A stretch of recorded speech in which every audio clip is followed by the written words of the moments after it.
Dan dia bilang kalau ada jin yang suka sama gue. Awal mulanya diliatin sosok-sosok hitam di kamar mandi. Bertambahnya waktu pas SMP, gue akhirnya diliatin sama sosok pocong. Kan kalau kita begini kan kalau ada yang ngegenggam gitu kan ada rasa hangat gitu kan. Itu tuh benar-benar berasa, dan setiap gue direp-repin itu pasti ninggalin bekas biru-biru di area-area sensitifnya wanita.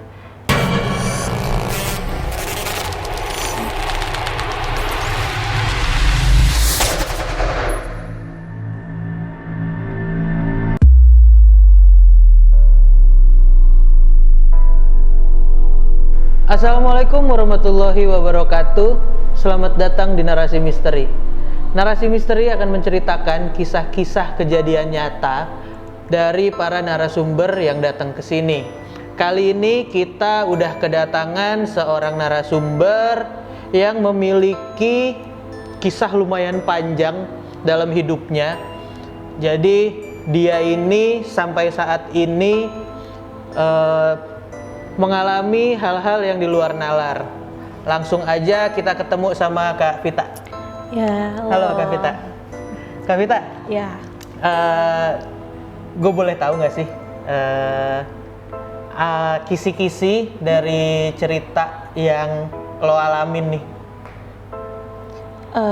Berawalnya itu dari senyuman sosok Blangkon sampai akhirnya gue tumbuh kembang dalam bayang-bayang hal mistis.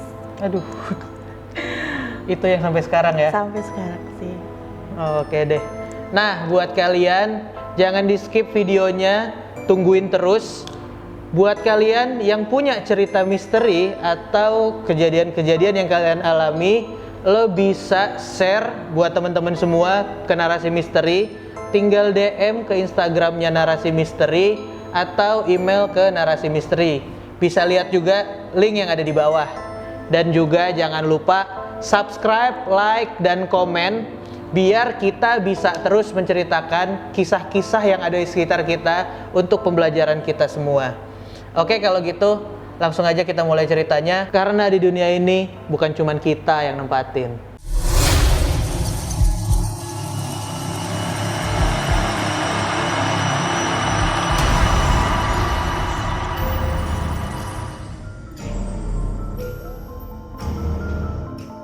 Kak Vita, boleh diceritain dari awal lo ngalamin ini nih? Oke, jadi awalnya itu gue lagi mandi mau sekolah. Emang posisinya di rumah itu cuman gue, nyokap gue, sama adik gue masih kecil banget. Posisinya bokap itu lagi kerja. Nah, pas lagi mandi itu tiba-tiba maksudnya nyokap itu tuh teriak. Pas gue samperin dia tuh lagi mukul-mukulin dadanya, ya kan. Adek gue di sebelahnya cuma bisa nangis, ya kan. Karena gue di situ berdua kan masih pada kecil. Akhirnya gue minta tolong sama tetangga, ya kan. Akhirnya tetangga itu manggil orang pinter buat nolongin nyokap gue lah gitu kan. Di proses pengobatan nyokap gue, si bapak itu tuh nyuruh gue naburin garam di setiap sisi-sisi kamar mandi, kamar, di ruang tamu, pokoknya setiap sudut-sudut itu gue suruh nabur-naburin garam. Sampai akhirnya, karena kan emang basicnya kan bokap tuh nggak percaya sama hal-hal kayak gitu. Selama proses itu tuh sambil telepon bokap, terus sampai akhirnya bokap datang. Karena bokap nggak percaya, bokap bawa ke rumah sakit lah. Pas malamnya gue tidur kan jadi posisinya tuh gue, bokap, nyokap, adik gue. Otomatis kan ada celah di antara gue sama bokap gue kan. Gue tuh mikir gitu kan, yang gue lakuin tadi tuh bener apa enggak sih, ngelarang ajaran kita apa enggak sih dengan nabur-nabur kayak gitu, ya kan. Posisinya emang belum tidur, gue merem, niatnya mau ganti posisi. Terus tiba-tiba gue melek, terus di tengah antara gue sama bokap itu ada sosok tinggi, gede. Dia itu pakai blangkon sama pakai baju coklat-coklat garis Jawa gitu loh, kayak pakaian Jawa gitu lah. Nah, awalnya dari situ. Itu tuh gue mau buat bangunin bokap gue aja tuh nggak bisa, karena itu pengalaman pertama, ya kan. Dan yang gue heranin itu si sosok belangkon itu tuh senyum sama gue gitu, bingung kan gitu, sampai akhirnya udahlah tidur. Berawal dari situ, besoknya tuh setiap gue mau ke kamar mandi pasti selalu diikutin bayang-bayang sosok hitam gitu loh setiap di kamar mandi. Gue sih mikirnya, karena kan di ekor mata gini kan, gue mikirnya oh mungkin rambut, tapi posisinya gue selalu dikuncir posisinya gitu kan. Akhirnya awal mulanya diliatin sosok-sosok hitam di kamar mandi, bertambahnya waktu pas SMP gue akhirnya diliatin sama sosok pocong. Itu. Jadi setiap tidur itu tuh selalu di balik tirai gitu. Yang tadinya gue karena itu pengalaman pertama ya, jadi kan otomatis pasti gue benar-benar nggak bisa gerak buat bangunin orang tua aja tuh nggak bisa gitu kan. Tapi gue ceritakan ke orang tua gue, karena orang tua gue memang nggak percaya, jadi ya pasti ngasih tau cuman ya udah jangan lupa berdoa aja kalau tidur. Posisinya gue nggak ada tempat buat gue sharing pengalaman gue, karena orang tua gue aja yang nganggapnya ya udah gitu kan. Sampai akhirnya kok kejadian itu terus menerus, pasti setiap di balik tirai itu.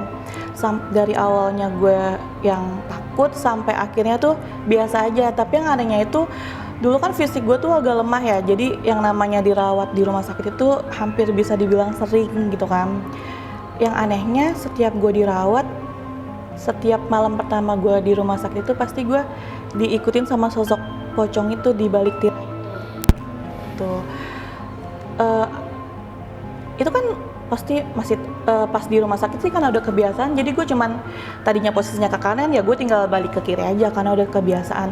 Sampai akhirnya tuh ada sosok pocong yang benar-benar gue tuh nggak bisa sampai gue tuh nggak bisa napas, nggak bisa buat teriak atau bangun atau gimana, karena kalau yang sebelum-sebelumnya itu pocongnya itu cuman nggak terlalu kelihatan ya, cuman pocong aja. Tapi yang sosok yang ini tuh benar-benar yang mukanya tuh kayak luka bakar, gosong, terus matanya merah gitu, benar-benar ngeliat ke arah gue gitu. Itu sampai benar-benar gue sesak napas sampai akhirnya tuh pasti kalau misalnya gue udah baca-baca, jadi kayak buat gue bangun bisa sadar itu gue harus ngelawan dia gitu. Sampai akhirnya kalau bangun cuma bisa bangunin orang tua. Kalau ditanya gue makin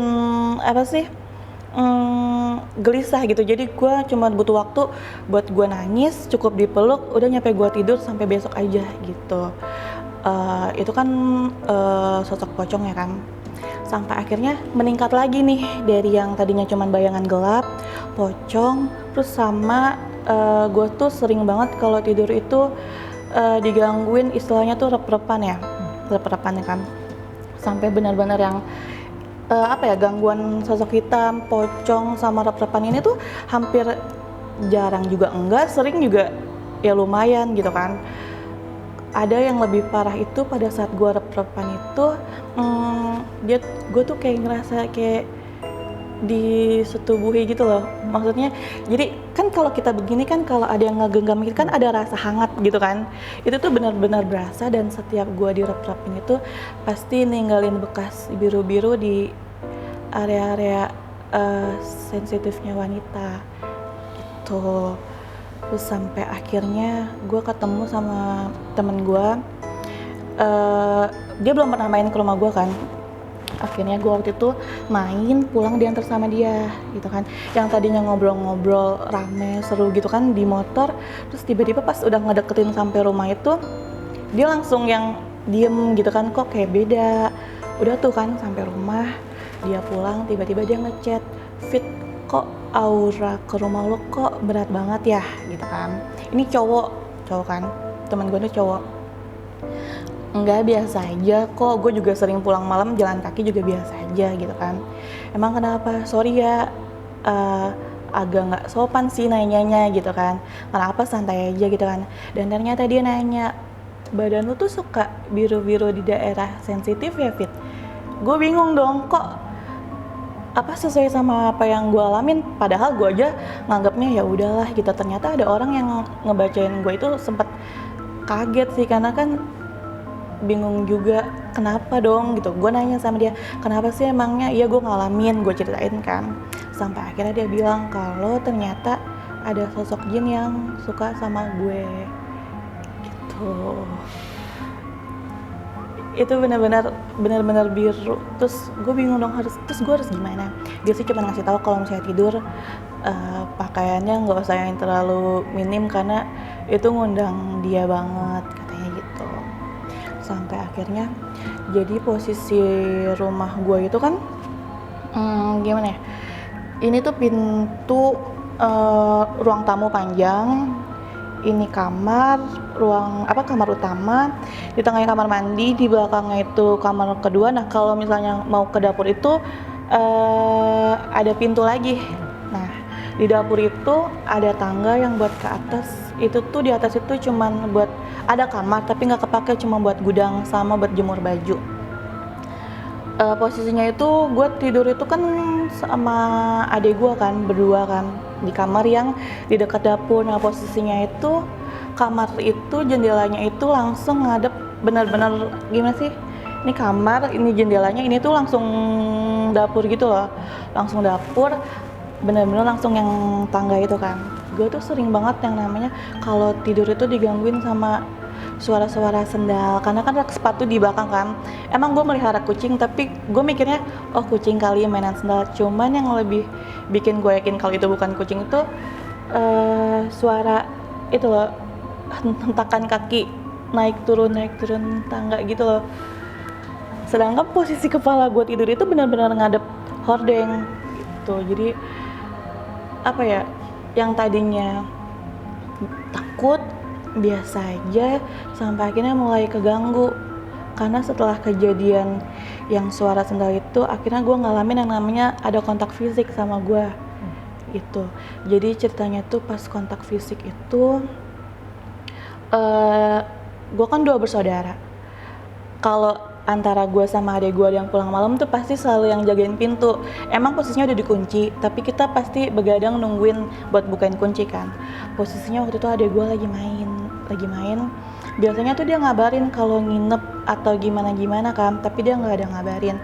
Gue tetap tungguin dong, karena kan emang bagian gue lah ibaratnya kan yang bukain kunci. Terus tiba-tiba gue emang lagi nungguin, benar-benar nggak tidur, benar-benar sadar ya. Tiba-tiba kebuka tuh pintu di depan dengan posisi rumah yang tadi kan. Pintu rumah kebuka. Emang rutinitas adik gue itu pasti buka pintu, masuk, nyalain TV, terus buka pintu yang dapur lagi kan buat naruh sepatu, terus buka kulkas, dia tuh pasti minum, abis itu masuk lagi, dia ke kamar mandi, terus pasti langsung masuk ke kamar gue buat ganti baju kan, karena kan kita sekamar. Nah itu gue alamin, buka pintu, terus suara TV, buka pintu dapur, kulkas, sampai kamar mandi. Gue tungguin dong, kok nggak masuk adik gue nih ke kamar gue kan. Terus suara TV emang berisik banget, mungkin agak samar-samar karena suara kipas. Gue matiin kan suara kipasnya, terus suara TV-nya hilang. Terus gue nyalain lagi, suara TV-nya berisik lagi gitu kan. Terus gue masih nungguin tuh adik gue kok nggak masuk gitu kan. Terus akhirnya ya udahlah bodo amat, yang tadinya emang kan gue biasanya tidur menghadap kanan kan. Gue akhirnya dari posisi duduk, terus gue tiduran, gue langsung menghadap ke kiri.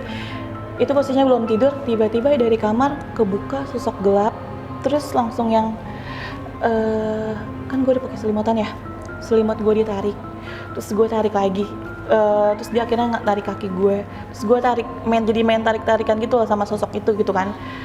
Nah terus habis itu posisinya itu gue kayak dibalikin badannya gitu, dibalikin badan buat rentang, terus dia duduk di atas perut gue gitu, dan dia tuh benar-benar kayak mau, sorry ya maksudnya ya, benar-benar kayak mau diturunin. Terus gue berusaha ini kayak mau ngelepas gitu loh, gue tarik lagi gitu kan. Itu tuh benar-benar kontak fisik, karena coba deh, sorry deh, lo megang ini nih, pipi lo ditekan terus lo lepas, masih ada rasanya nggak? Masih. Itu besok nyampe gue kerja tuh masih ada, karena dia tuh benar-benar, gue kayak main lawan-lawan, dia pencet ini gue, terus dia juga jambak kepala gue kan, karena pas gue sadar itu kondisi kasur gue tuh selimut, bantal semuanya tuh pada jatuh ya kan. Gue pas akhirnya gue bisa lepas dari sosok itu, gue telepon nyokap gue karena gue nggak bisa bangun buat ngetok kamar orang tua kan, karena orang tua gue udah biasa dengan gue ngalamin kayak gitu. Orang tua gue cuman gandeng gue buat tidur di kamar bareng mereka. Itu gue masih nggak sadar itu ada siapa-siapa gitu kan. Terus akhirnya pas sadar, sholat subuh, gue nanya sama nyokap gue, Mah, Abbas mana? Abbas adik gue. Mah, Abbas mana? Semalam Abbas WA mama, katanya dia nginep di rumah temennya, jadi nggak pulang ke rumah. Sedangkan gue ngalamin yang benar-benar itu rutinitas adik gue. Yang gue aneh tuh kenapa dia kayak mau nyetubuin gue gitu loh. Itu sih yang paling, kalau kemarin-kemarin kan cuman sosok-sosok sekelibatan doang lah, bayang-bayang. Tapi itu benar-benar yang fisik gue yang besok pagi tuh masih, ini gue masih sakit, ini gue leher gue juga sakit karena benar-benar ngelawan sosok itu. Itu sih. Kayak gitu. Itu apa ya? Yang tadinya gue takut yang biasa, kaget, udah terbiasa sampai jadi capek kayak gini terus karena nggak nyaman gitu kan. Karena apalagi udah kontak fisik, terlebih setelah nikah itu suami gue juga kaget waktu itu, waktu ngegapin gue rep-repan ya kan. Dia kaget harus gimana karena dia panik banget nih. Akhirnya mau nggak mau gue ceritain karena memang apa yang gue alamin tuh gue pendam sendiri karena gue nggak ada tempat sharing, karena orang tua gue juga nggak terlalu percaya hal-hal kayak gitu. Jadi gue benar-benar sendiri aja gitu kan. Dan gue juga nggak kebayang kalau ternyata dari kelas 4 SD sampai gue nikah pun itu benar-benar terus-terusan berlangsung lah, ibaratnya gangguin gue gitu kan. Jadi pas pertama suami gue ngegapin gue, direp-repin kayak gitu, dia panik. Akhirnya mau nggak mau gue jujur ceritain pengalaman gue. Mungkin dia agak percaya nggak percaya kali ya, tapi setelah berjalannya waktu gue menikah, dia baru ngomong sama gue karena dia pernah ngerasain kalau misalnya ngeboncengin gue tuh kayak pernah yang dia rasa tuh kayak bukan gue gitu. Makanya dia tuh selalu ngajak ngobrol karena kalau posisinya gue lagi diem, dia ngerasa kayak bukan ngeboncengin gue gitu kan. Akhirnya dia juga jujur, sampai akhirnya gue pernah rep-repan lagi. Posisinya itu di dalam mimpi itu ya, di dalam mimpi itu tuh gue ngikutin suami gue karena suami gue itu diikutin sama sosok gelap. Gue juga nggak tahu itu sosok apa. Gue ngikutin karena gue nggak mau kejadian apa-apa sama suami gue. Tapi di satu sisi gue juga diikutin, jadi kayak ada yang nguntit gue juga dari belakang gitu kan. Sampai akhirnya gue ngikutin suami gue, terus tiba-tiba sosok yang ngikutin gue itu nyerang gue gitu kan. Ya apa ya, gue juga nggak ngerti perlawanan apa, yang penting di situ gue ingetnya perlawanan gue ya baca-baca doa aja kan. Sampai akhirnya tuh gue ngerasa kalau gue itu dipegang, jadi kayak kukunya tuh panjang megang. Nah akhirnya gue ngelawan, gue ngebanting pegangannya dia biar lepas dari tangan gue. Gue langsung sadar, tapi gue diem dulu, gue nggak ngebangunin suami gue. Nah nggak tahu kenapa cuman seling hitungan detik, nggak nyampe 5 detik, tiba-tiba suami gue tuh langsung yang ngegeplak kakinya gitu loh, kayak ngelepasin tuh, terus sambil ngomong kasar gitu kayak kesel gitu. Terus gue kaget dong, kok bisa abis gue lempar, kok tiba-tiba suami gue langsung ngelempar kayak gitu. Terus dia bangun, gue pura-pura kalau gue baru bangun tidur, ya kenapa gitu kan. Dia masih sempat nggak mau cerita, ya udah kita tenangin dulu sampai akhirnya besok pagi baru cerita. Katanya ternyata dia tuh mimpinya tuh benar-benar sama kayak apa yang gue alamin gitu kan. Jadi dia ngerasa kalau dia lagi diikutin orang, terus gue juga diikutin orang kan. Jadi posisinya gue udah ngelawan, ternyata si sosok itu mau narik kaki suami gue, yang suami gue bilang tuh katanya tuh kayak dicakar, tangannya gede, terus kukunya tuh panjang banget, bener-bener narik kakinya dia gitu. Gue bingung dong kenapa dari gue terus bisa nyerang, ibaratnya kok gangguin suami gue juga. Itu sih yang bikin gue heran, kenapa sama nggak cukup gue, kok suami gue juga jadi kena imbasnya. Itu sih yang bikin gue ngerasa jadi harusnya sih cukup gue aja, nggak usah orang lain. Ternyata suami gue juga akhirnya ngalamin itu sih. Lumayan lama sih, dari 4 SD, SMP, SMK, sampai nikah ya kan. Itu gue terus alamin, jadi apa ya, ngerasa keganggu juga sih. Tapi gue juga nggak ngerasa kalau diri gue sensitif atau gimana, karena ya gue nggak pernah ngerasa itu juga gitu, masih percaya nggak percaya juga gitu. Tapi setelah suami gue juga ngalamin, kayak kok kayak udah nggak beres nih gitu. Itu sih. Rinding gue. Itu sih lumayan capek juga. Berarti setelah lo yang ketemu ini Kak, yang ketemu si kakek-kakek senyumin lo itu? Enggak kakek-kakek waktu sih, kecil. dia tuh yang belangkon itu. Ya. Dia tuh sosoknya nggak tua, tapi apa ya, masih muda, fresh. Ya gue kalau physically dia utuh, ganteng gitu. Tapi dia cuma senyum, ya udah senyumin gue aja, senyum. Ya udah, pakaiannya tuh belangkon sama pakaian Jawa yang garis-garis coklat itu. Dari situ awal mulanya, dari kelas 4 SD. Terus lo disenyumin sama sosok itu tuh? Itu paling pertama kali lo ngerasain tuh? Seumur hidup. Setelahnya baru tuh ada hal-hal yang janggal kayak tadi. Dan itu muncul di saat gue lagi berpikir apa yang gue lakuin tadi itu benar apa enggak. Akhirnya gue jelatin sosok itu. Tapi si tetangga yang ngerti ini, yang dibilang ngerti, yang suruh naburin garam itu, ada komentar apa nggak sebelumnya? Ada, ke nyokap. Sampai akhirnya jadi, oh ya gue lupa, jadi waktu nyokap sempat nggak percaya juga, sampai akhirnya ngalamin, kita lagi nonton TV berdua, tiba-tiba kayak dengar suara apa ya, kayak kertas digesek di tembok, tapi kayak, lu pernah nggak sih nyenderin kaki lu ke tembok terus tiba-tiba jatuh, kan bunyi sret gitu kan. Terus tiba-tiba gue sama nyokap langsung lirik-lirik kan, gue pikir kan emang gue aja yang ngalamin kan.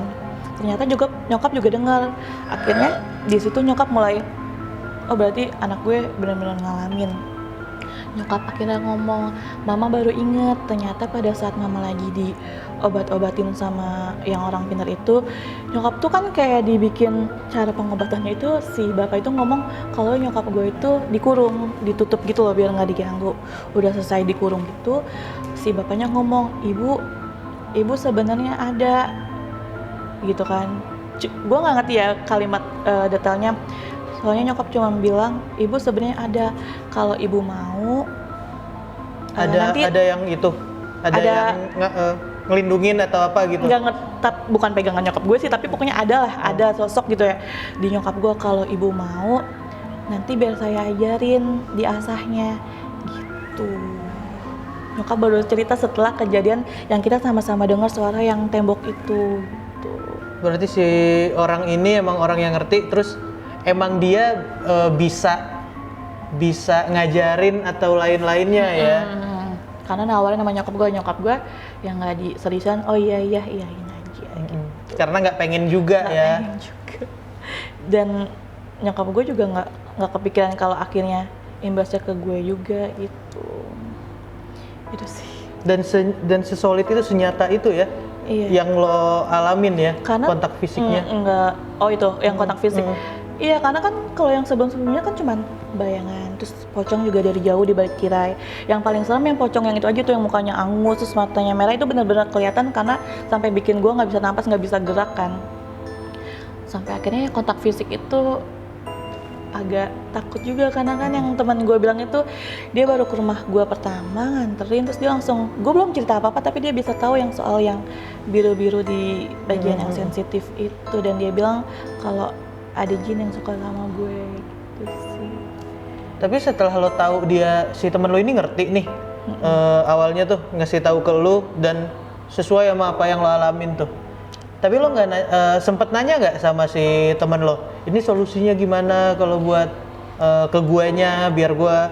Dia cuma bilang ya itu, kalau tidur pakaiannya usahain jangan Itu terlalu aja. minim gitu, karena itu ngundang banget buat dia gitu.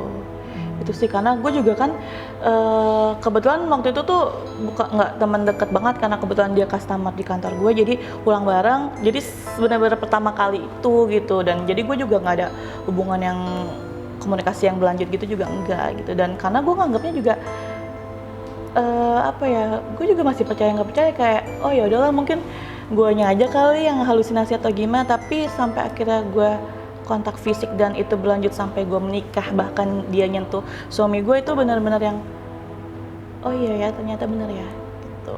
Karena bahkan bukan teman gue itu doang yang bilang kalau gue ada sosok yang disukain.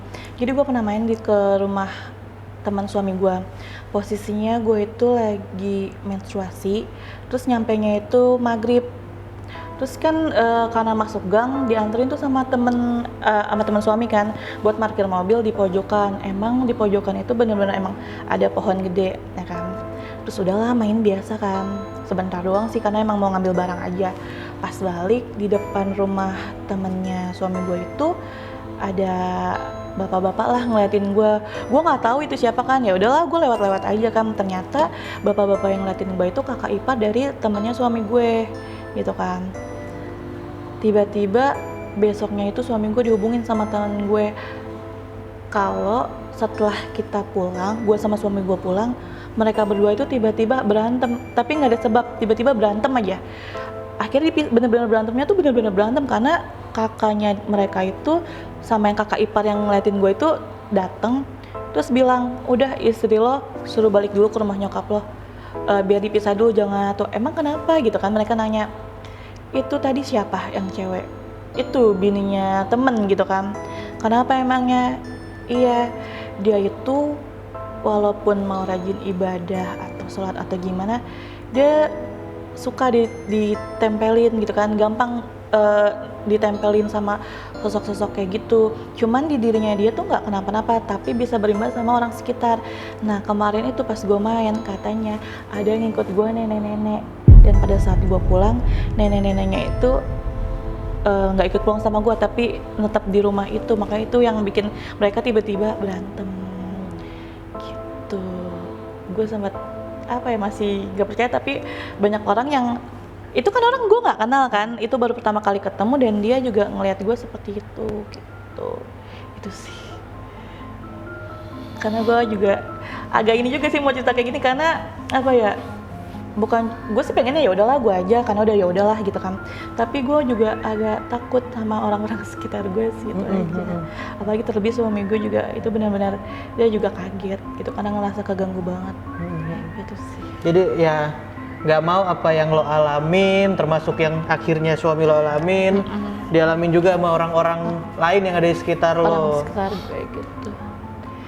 Tapi akhirnya sekarang suami lo yang ya kalau lo kenapa-napa yang siaga suami lo tuh ya? Iya, jadi gue selalu bilang kalau misalnya gue rep-repan, karena bahkan suami gue tuh suka ngegepin.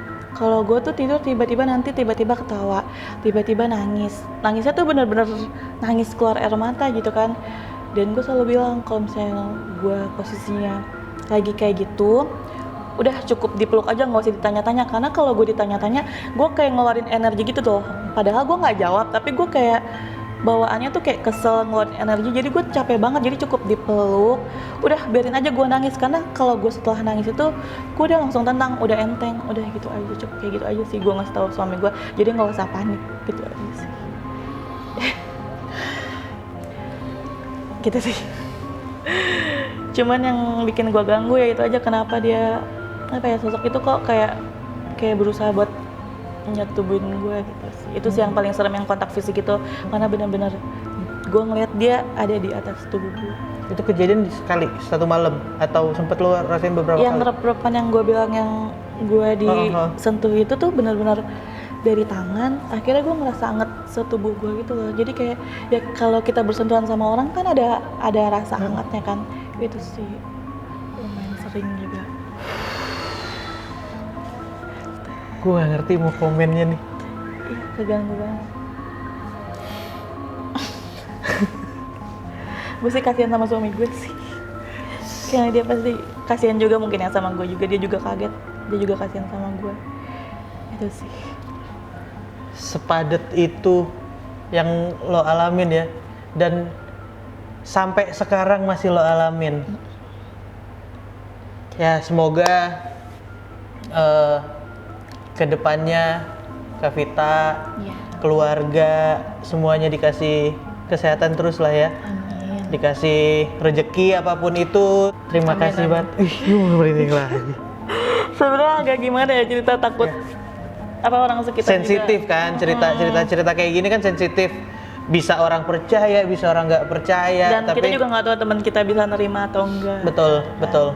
Cuman emang dari awalnya sampai sekarang, akhirnya gue punya wadah buat cerita ya pas gue nikah sama suami gue. Karena dari orang tua pun ibaratnya gue nggak dapet support lah gitu, apa gue harus gimana, karena cukup orang tua gue cuma bilang ya udahlah dibenerin aja ibadahnya gitu. Jadi setelah nikah gue benar-benar dapet apa ya, tempat wadah lah buat gue curahin apa yang gue rasain selama itu dari kecil gitu. Terus ya, sama di sini nih narasi, thank you banget nih. Nah, semoga semua cerita dari Kak Vita bisa jadi pembelajaran nih buat kita semua. Bisa jadi kita lebih was-was, kita lebih hati-hati, terus kita lebih dekat juga sama Allah, sama yang di atas. Jadi kita semua bisa lebih apa ya, ibaratnya kayak eling lah ya. Iya. Heeh. Apalagi buat perempuan sih kalau misalnya lagi menstruasi. Nah itu juga. Soalnya banyak namanya lagi ngeluarin darah kotor, badan lagi nggak Perempuan dalam juga. kondisi 100% Perempuan gitu juga ya. lemah kan posisinya pasti. Gitu sih. Oke, terima kasih banyak Kak Vita. Thank you banget. Mau cerita sama narasi misteri. Sama-sama. Semoga bisa diambil hikmahnya sama teman-teman semua buat jadi pembelajaran kita semua. Iya. Terima kasih banyak. Thank you. Buat kalian yang punya cerita-cerita, pengalaman, kisah-kisah kejadian nyata yang pernah kalian alamin, bisa banget diceritain di narasi misteri seperti ceritanya dari Kak Vita. Kalian bisa langsung DM ke Instagramnya narasi misteri, kalian bisa email ke narasi misteri, ada infonya di deskripsi yang ada di bawah. Kak Vita, Instagramnya apa kalau boleh tahu? Mau di-share? Boleh. Boleh apa? Vita Novemvia sih. Vita Novemvia. Nah, nanti ada di bawah. Oke, kalau gitu jangan lupa buat kalian komen gimana cerita Kak Vita tadi, like dan share sebanyak-banyaknya biar kita bisa terus ngundang narasumber-narasumber yang mengalami hal-hal di luar nalar. Jangan lupa juga buat subscribe dan nyalain lonceng notifikasinya biar kalau nanti narasi misteri upload setiap videonya kalian dapat notifikasinya. Kalau gitu narasi misteri pamit, Kak Vita pamit, terima kasih banyak. Karena dunia ini bukan cuman kita yang nempatin.